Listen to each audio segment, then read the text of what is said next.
welcome to Gracespring for our Christmas program. We're going to get to our feature presentation in a little bit, but first, we have a very special presentation for you. This is our Cherub Choir, our preschoolers, who are going to sing Away in a Manger for you guys.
You can stow wings under your chairs until the end and return them to the preschool room. Jason, over here, buddy.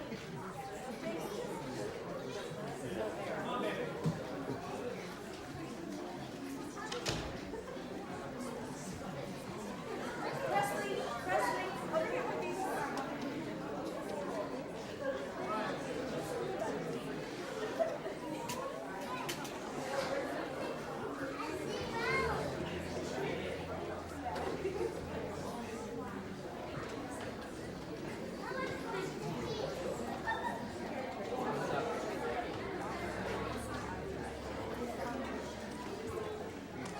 Okay,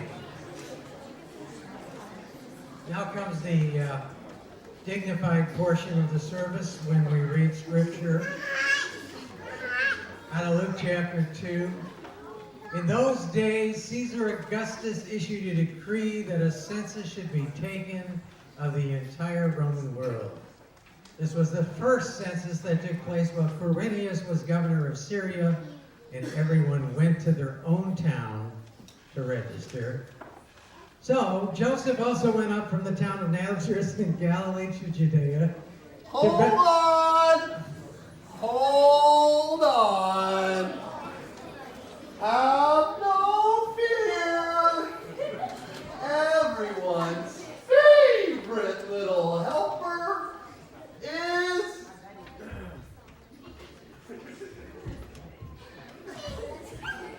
here.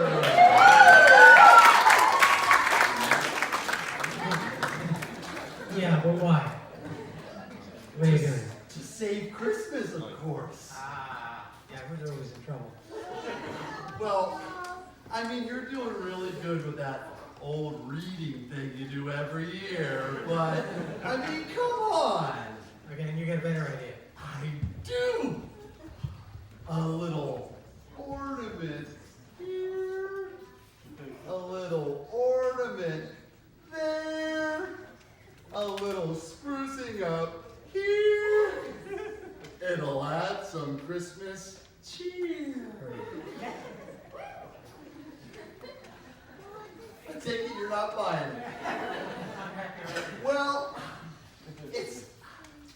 Christmas. I can just see it in their eyes. The spirit of Christmas is about to come alive. In fact, I know what will bring out Christmas cheer. It's singing a song loud for everyone to hear. You guys, this inspires me. a very special Christmas song. Will you sing it with me? Oh, Christmas tree, how lovely are your ornaments. Louder, louder, sing it louder. It must be that we just need to sing louder. Oh, Christmas tree, how lovely your ornaments. It's not working. Oh, Christmas tree, how lovely are your... Oh, I don't think you're going to save Christmas doing that. it's my old friend Jack Frost. It is I, Jack Frost, here to save Christmas the right way. Yeah. You see, Christmas, it's all about that inner warmth made possible by the outer cold. So you need snow, you need frost, you need cold to do that. You know, like, I think the best carol is, I'm dreaming of a white Christmas. I mean, snow, frost, that's what we need. That's what we need. As a matter of fact, why aren't you at the North Pole?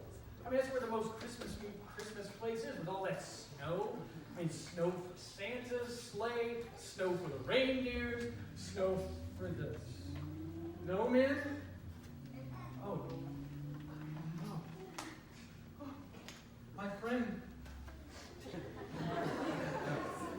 Snow. Where was I? One of his arms. Olaf! Alas, poor Olaf. I knew him out.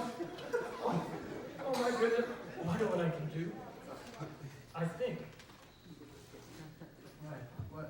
Wait, No, no, I wouldn't do that. No, I wouldn't do that. Jack!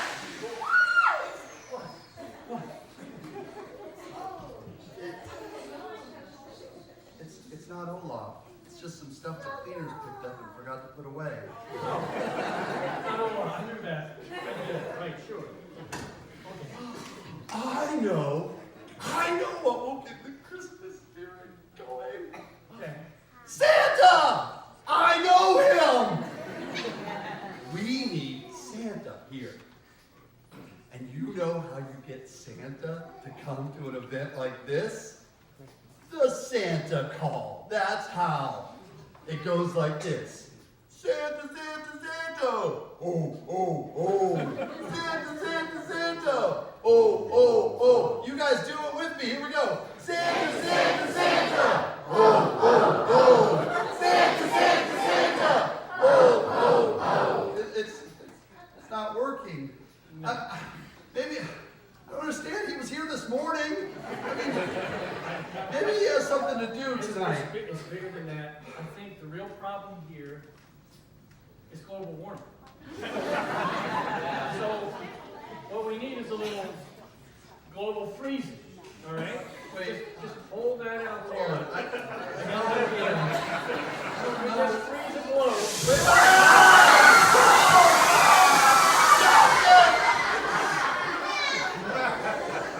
Did that do anything? Actually, I guess it doesn't really feel that. Okay, maybe we need a bigger machine, like a snow machine the size of the sun, maybe. I don't think that's a good idea. I guess that's not going to work. Huh? And how would we do that anyway? I guess, I'm just the idea guy. You're the workshop, get her done guy. No. No? No. Maybe if we work together. Like on a Hallmark movie? Yes! Hold on. Okay. I think we can do it. So you're gonna... Yes! I'll cheer and you do that thing. Okay. Somewhere else. Okay. Ready? Okay, ready? Set. Santa, Santa, Santa! Oh, oh, oh! Santa, Santa, Santa! Oh, oh, oh! Santa, Santa, Santa! Oh,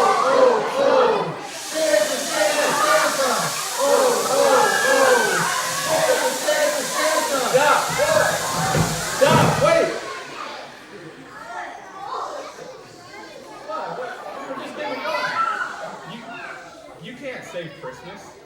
What? Say that again? You can't save Christmas. Christmas isn't something that needs saving. Christmas is all about God saving us in Jesus. You know, but he's got it pointed. I don't think we're going to save much of anything. I don't think that we're really up to the task of saving anything. Well, that's why Jesus is the good news. Ah, the good news. In all kinds of weather. Oh, and you know what good news makes me want to do? Sing a song loud for everyone to hear. Let's party. Hey, I know a good news song we can all sing together. Really?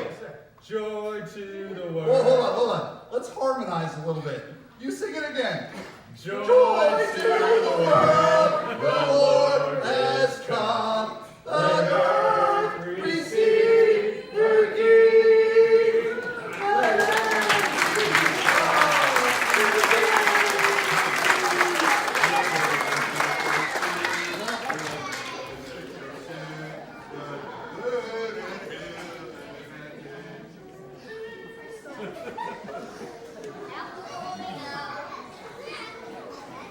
Okay. Bottom line, they're right, aren't they? You can't save Christmas because Christmas is about God saving us in Jesus. And the reason we're here tonight is something we came up with originally. There isn't everything we ever did, anything we're doing now, or anything we can ever do that would make all nations of all times throughout history celebrate this, but they are and did and will in the future until Jesus comes back again. I think most of us agree with that. But let me just say a couple things before we get ready to do the next thing. A question.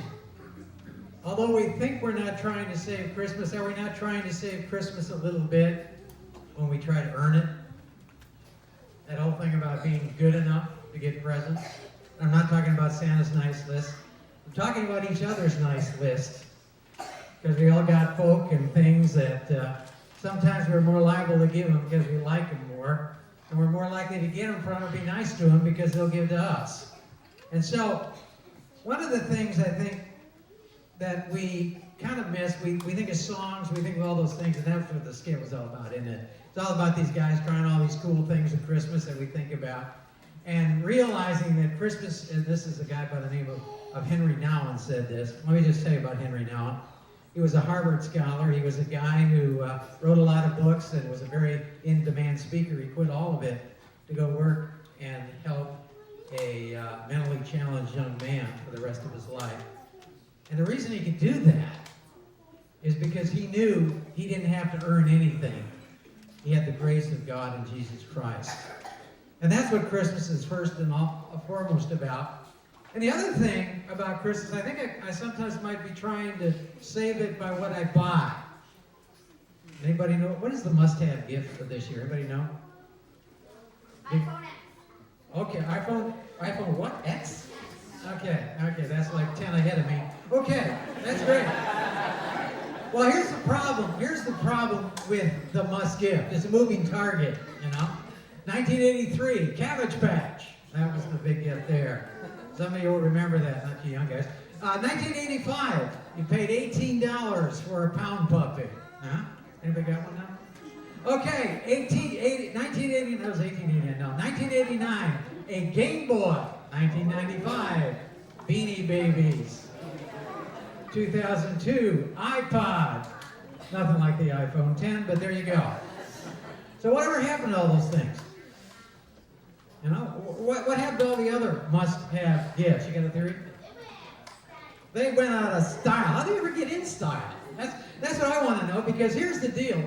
Think of the poor person who doesn't figure out what's in style until it's almost all gone. I kind of remember the Cabbage Patch things because Coco liked the Cabbage Patches. And you know what someone said of the Cabbage Patches is they don't walk, they don't talk, wet their pants, or grow hair. Most buyers can't figure out why they want to buy them or what makes them so popular, and yet they do it. There's a guy who was a manager in Pennsylvania of a store, and he had a Cabbage Patch with him, and he had to pick up an aluminum bat. to keep all the parents away who wanted to buy that last one. Or here's one. This is from the Tickle Me Elmo thing. Anybody got a Tickle Me Elmo? Nobody's got a Tickle Me Elmo. Well, apparently you weren't one of the lucky ones, because in Canada, when that was popular, 300 customers stampeded at the sight of an Elmo one of the clerks had in his hand. They ran over him, gave him a broken rib, a concussion, and a final knockout with a white Adidas shoe.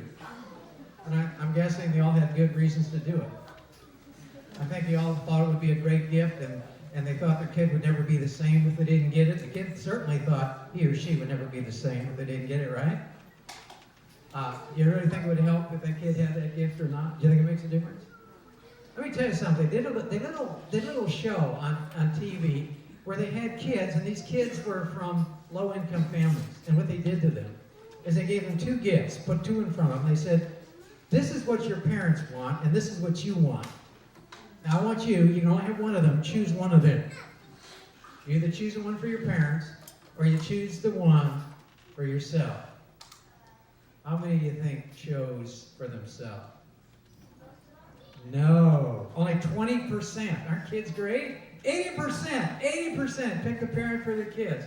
You know, if you want to give kids something, isn't that the kind of thing that you hear that and you just feel really good about kids and you really feel good about the whole thing? And can you think of any gift that you could give a kid or anybody else that would make them the kind of person who would do that? There's only one gift that can make a person the kind of person who can give away things, and that's the gift of God and love, which we experience in Jesus Christ. Another quote from Henry Nouwen before we get to the next thing. He said, really, it matters less what's under our tree than what's in our hearts.